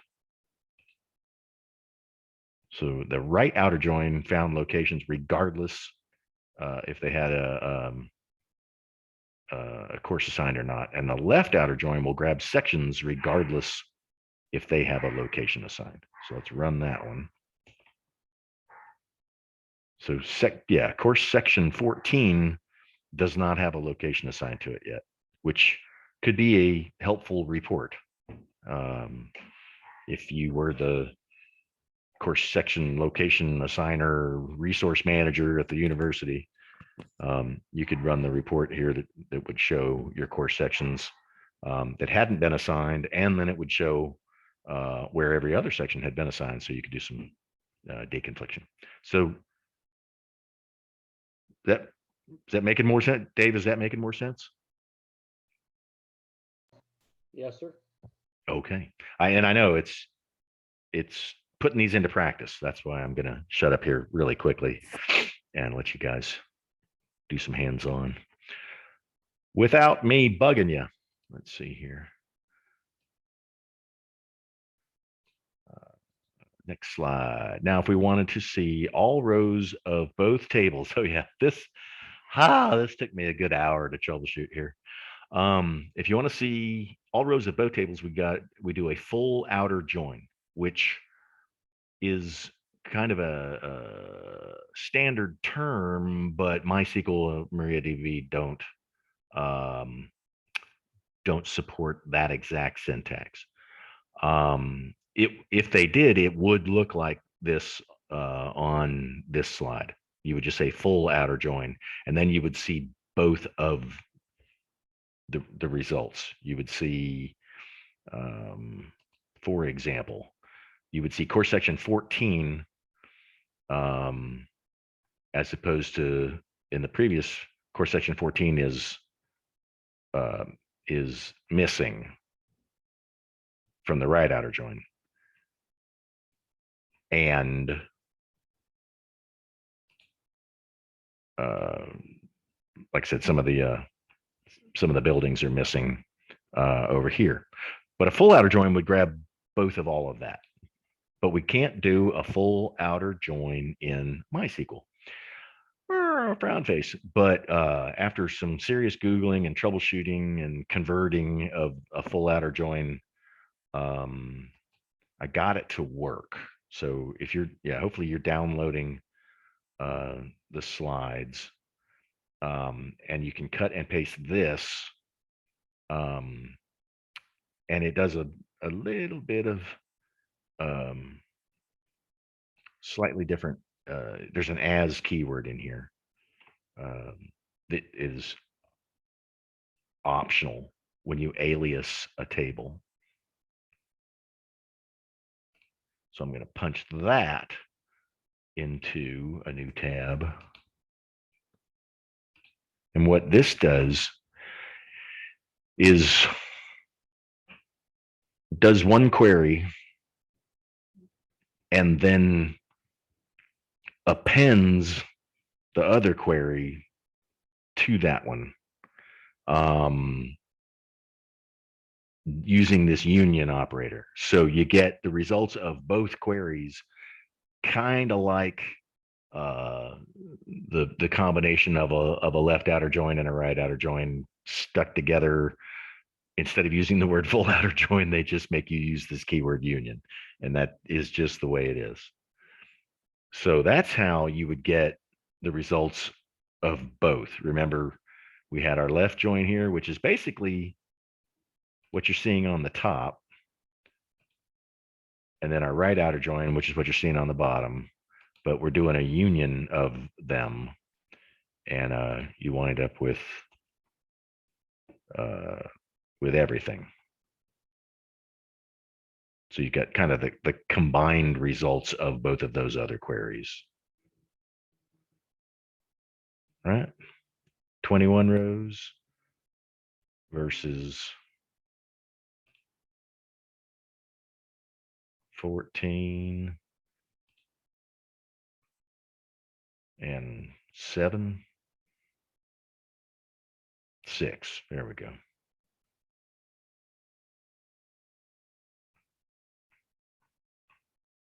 So there you go.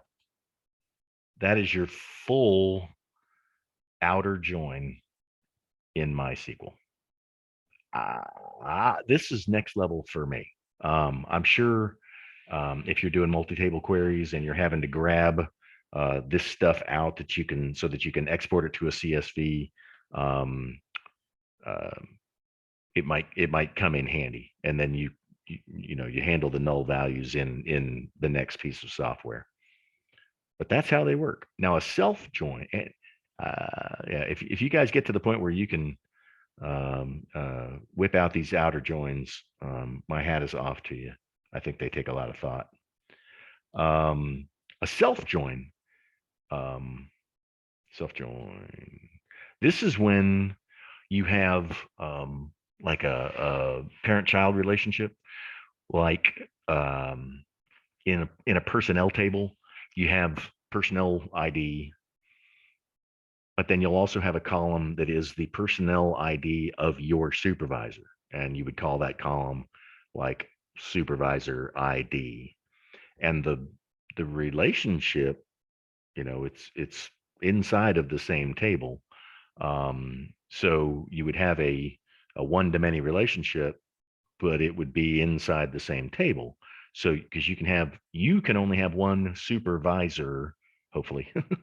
That's a good business rule. But a supervisor can have multiple employees. So even though the employee ID, it would be like the primary key in a person table, it would be unique as the primary key. Over in the supervisor ID column, it would repeat, and that's how you figure out who is one person's supervisor. That's how you would figure out who are the supervisors, and that's how you figure out how many each one of them have by doing different, calculations on that field. But that's in order to pull your name and your supervisor's name, you have to join the table to itself. It's called a self join, and we'll look at that here. And there's another technique for aliasing here. And here this we have this is the detailed create statement in SQL that created our faculty table. So we've got an FID, faculty ID, which is the primary key, but there's a field called chair that is the faculty ID of your department chairperson. And if when you create the database, you can specify that relationship. That's all this slide is showing. It's also in the entity relationship diagram. So we want to do a query where we find out each faculty member and their department and the name of their chair. So remember, you don't have their name in its own column. You've just got the faculty ID. So you're going to have to do some self-joining within the faculty table, and you're pulling the name based on that faculty ID. So we'll show you here. Note, and I put it in bold, we have to use a from containing two of the same table.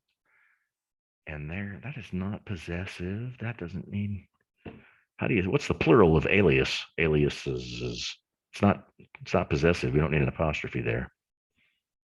Who's my English major? Hunter, you're the math major. Who's the English major? What's the plural of aliases? Aliasi? I don't think that's correct. But anyway, you're using the same table as if it were two tables in the query. So you've got to basically make two copies of the table, like in memory, and refer to them separately so that you can do this join thing. So it almost makes like a virtual double copy if you do this syntax right here. So when you're doing a self join, you will list the table twice because you're aliasing it as two different tables, because you got to link it to go get the name for the faculty ID. And that's in your link here. And sometimes you get the aliases backwards. The FID equals C chair versus the C FID equals the F chair. And it's easy to get them backwards. So what we're doing here is selecting this concatenated first and last name of our faculty member, and that's faculty. So that'll pull all the faculty members.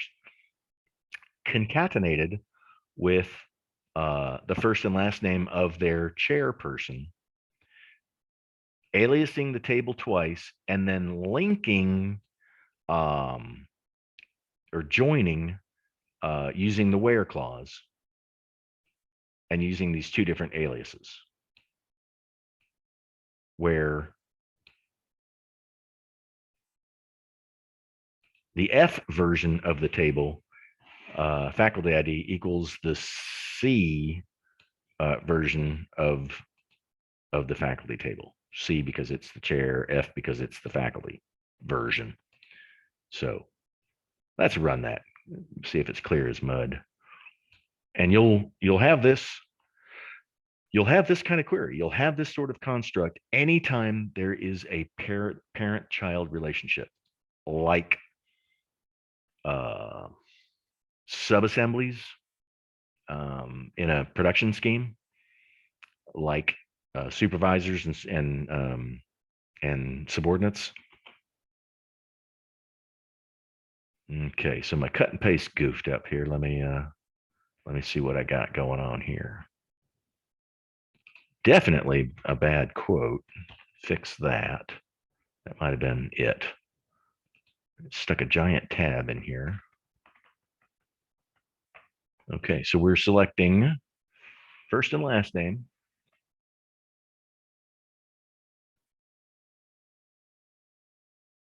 For both the faculty and the chair people, and then we're linking it like that. So we're gonna see here. I think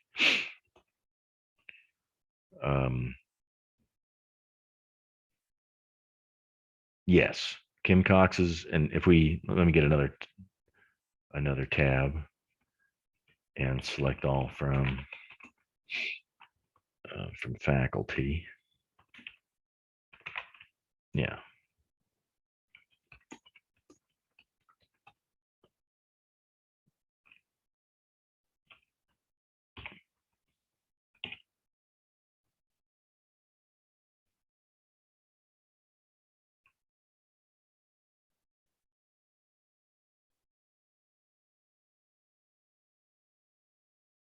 And sure enough, Kim Cox has Baines. Cox has Baines. Yeah. So there we go. And Blanchard is, so we got Baines and Blanchard are our only faculty, our only chair people. So yep, sure enough. And the chair field shows 2N1, which is Blanchard and Baines. So that all lines up. So that's a self join. And there's the results of it right there.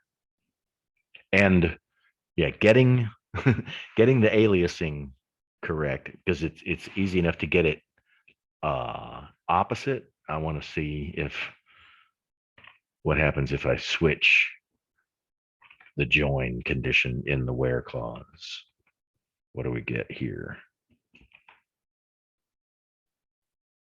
Yeah, it shows that the faculty member is the chair if you switch those up. So there we go. So if you get what you're not expecting, just like any other piece of software, you just troubleshoot it to see what you might have done backwards. There we go. Okay. That is all I wanted to cover today. And that gives an hour and a bit to work on. Questions? Or would you just need to put it into practice? Is there something, anything I can clarify or? Not yet, sir. Okay. Well, goofing around with these is the best way to do it. So let's get to work. Let me put this away.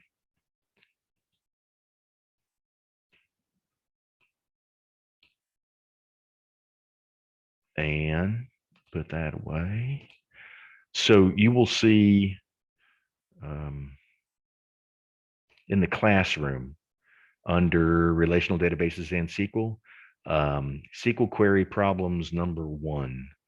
And that has a Word document attached to it that has similar things to what I got on the PowerPoint slides here. Pull the faculty first and last name order by last name, sorted by last name. So it kind of gives them in Word problems, English language word problems. So work on that. If you would, please, everyone turn that in. I mean, we're scheduled to go to 12:30, so turn it in at 12:30, or if you want to take a little bit longer, please do. But there's still a couple folks that haven't turned in Python problems too, and which just makes me think I'm completely inadequate and taught you nothing. So if you could please turn in Python problems too, no matter where you're at with it, or shoot me an email if you're at ground zero, and let's set up a session. Let's set up a one-on-one. And please turn in this SQL query problems, no matter where you're at, by the end of the day today, and let me see where you're at with it. And it's a Word document, so you'll just paste your solution, your query into the Word document, and I'll take a look and run it and check it out. And if you have questions on or comments on each individual one, you're welcome to put it in the Word document, and I'll just go through and see it and read it. And again, I want to thank one of you has reached out for an additional session. Looking forward to that, and I've got time. If there's something I did that confused you, you got my cell. It's in the signature block of my email, and email works great. Let me know if there's anything I can do to help. Any questions before we adjourn until Tuesday morning? Going once, going twice. Okay, guys, I'll see you Tuesday at 8:30. Thank you. Have a good evening. Thanks. you, sir. Have a good weekend.